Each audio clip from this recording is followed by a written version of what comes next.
baru aja kemarin ya, ada seorang pemudi berusia kurang lebih 20 tahunan gitu ya kurang lebih, ke lantai 11, kemudian diduga bunuh diri.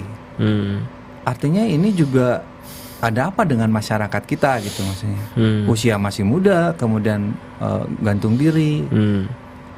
Artinya ini juga nanti pemimpin dimintai tanggung jawab ya kalau misalkan beban, misalkan nggak bisa makan, nggak bisa ngasih rezeki buat anak istri dan lain sebagainya gitu. Ada apa sebetulnya yang Ustadz lihat sekarang lah, fenomena sekarang seperti ini gitu?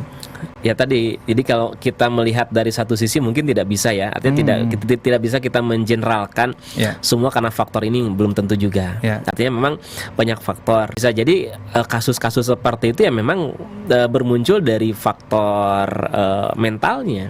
Ya, gitu. Dama mentalnya terganggu, ya. Apalagi kalau misalkan di kalangan anak-anak remaja, anak-anak pemuda, gitu ya.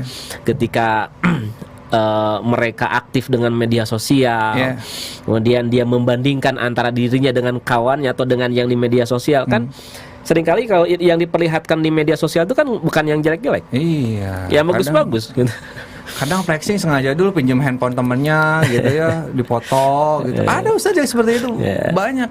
Dan ya artinya kena mental health ya, kesehatan jiwanya yang memang sekarang tuh PR-nya banyak gitu ya. Ya karena itu, jadi karena faktor media tadi. Jadi melihat kesuksesan orang gitu ya, sehingga orang pakai mobil mewah, orang pakai handphone bagus gitu ya, masa saya enggak. Nah makanya kenapa tidak sedikit kemudian mereka yang memaksakan diri gitu ya, padahal uang dia nggak punya, tapi akhirnya dia beli barang-barang yang sesungguhnya tidak dia perlukan gitu. Nah ini, jadi ya banyak faktor sih gitu ya. Jadi mulai dari bisa jadi karena mentalnya, mentalnya, kemudian juga bisa jadi ya karena tadi faktor ekonomi yang pertama kata Ustaz, ekonomi gitu ya. Kemudian juga yang tentu yang kalau saya memperhatikan gitu ya, bisa jadi juga karena faktor ini, jadi faktor lemah iman.